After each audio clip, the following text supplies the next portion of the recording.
Bien, continuamos con esas 6 características que tenemos que definir, esas 6 condiciones a la hora de hablar de entorno, que repito, no hay que equivocarlo con un entorno PESTEL o con un entorno PEST, político, económico, social, tecnológico, etc. Es el entorno en el cual el equipo desarrolla su trabajo. Es el entorno alrededor del cual el equipo desarrolla esos compromisos y esos comportamientos. Vamos a ver las 3 primeras de las 6 en las que lo hemos dividido. Y lo tenéis en esta diapositiva de aquí. En términos de entorno, ¿qué significa dedicación coherente al peligro? El mayor peligro al que te vas a enfrentar al realizar tu trabajo fin de máster es eso que llamamos multitarea.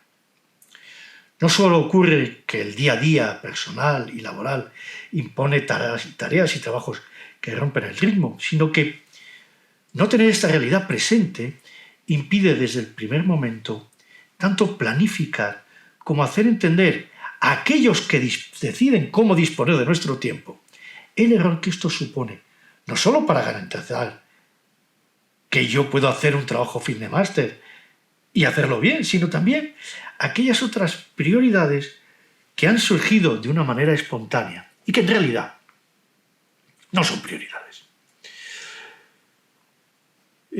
Yo tuve que ponerme muy serio y recuerdo que tuve el apoyo del director internacional de riesgos de aquel gran banco, la persona con el más alto nivel, dependiendo directamente de la presidencia, a la hora de tratar los riesgos. ¿Por qué? Porque los alumnos que estaban en aquel máster y que pertenecían a la unidad de riesgos, pues, no sé, de Brasil, de Estados Unidos, de España o de donde fuese, cuando estaban en clase, cuando estábamos hablando, cuando estaban haciendo su trabajo fin de máster, cuando estaban haciendo lo que fuese, estaban más pendientes de su smartphone, de su teléfono y de esos 1000 problemas que alguien en algún sitio no era capaz de solucionar que de otra cosa. A eso es a lo que me refiero. Mi jefe, tu jefe, tiene que entender que si tú estás en un proceso donde necesitas de tal hora a tal hora y ese es el tiempo que tú has decidido, tú estás en eso. Si tienes hijos, tu pareja, los niños, los abuelos, los amigos, los vecinos, todo el mundo tiene que entender que tú estás centrado en eso y no en otra cosa.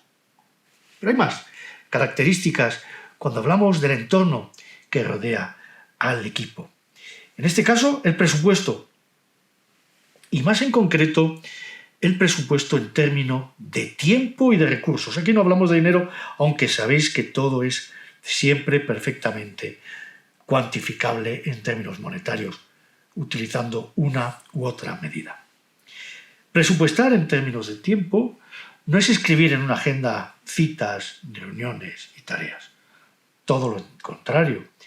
Es entender que si un trabajo fin de máster supone 12 créditos ECTS, ECTS son esos créditos europeos correspondientes cada crédito a 25 horas de trabajo del alumno, de trabajo del profesor, de trabajo del tutor, etc. Esos 12 créditos, repito, a 25 horas por alumno, significa que tengo que dedicar todas esas horas, menos o dedicar más, supone no cumplir con el presupuesto. Si al final un trabajo fin de máster son 300 horas por alumno, puedo quedarme en 290, puedo hacer 310, pero lo que no puedo hacer es 400, 500, 600. A no ser que me lo esté tomando como un hobby, pero aún así no estoy cumpliendo con el presupuesto. Y por lo tanto el equipo tiene que ser eficiente a la hora de proponerse tareas y sobre todo no caer en la malsana tentación de creer que por reunirme he aportado algo al proyecto. El bla bla bla, el hablamos y charlamos durante horas y te cuento mi vida y tú te me la cuentas, etcétera, etcétera, eso está muy bien para socializar, para tomarnos unas copas, etcétera, pero no está muy bien para desarrollar un trabajo fin de máster. Tenéis que ser capaces de ir hasta el tutor y llevarle preguntas, llevarle dudas. Y el tutor tiene que ser capaz, aunque se enrolle como las persianas, como me pasa a mí, imagínate ahora en pandemia, si estoy solo y no hablo con nadie, veo la cámara y bla, bla, bla, bla, bla, bla. No, porque tenemos que ser eficientes. Porque somos maestros, vamos a ser maestros de una determinada disciplina. Y no vamos a perder el tiempo, y mucho menos en el trabajo fin de máster. Por último, o mejor dicho, tercera, ya en el siguiente vídeo veremos las tres últimas. La tercera cuestión referente al entorno con respecto al equipo es la autonomía en la realización. El equipo necesita su espacio de libertad y por lo tanto esa autonomía necesaria para poder decidir sobre aquellos aspectos que le interesan. No se debe realizar una microgestión bajo ningún concepto. ¿Microgestión qué significa?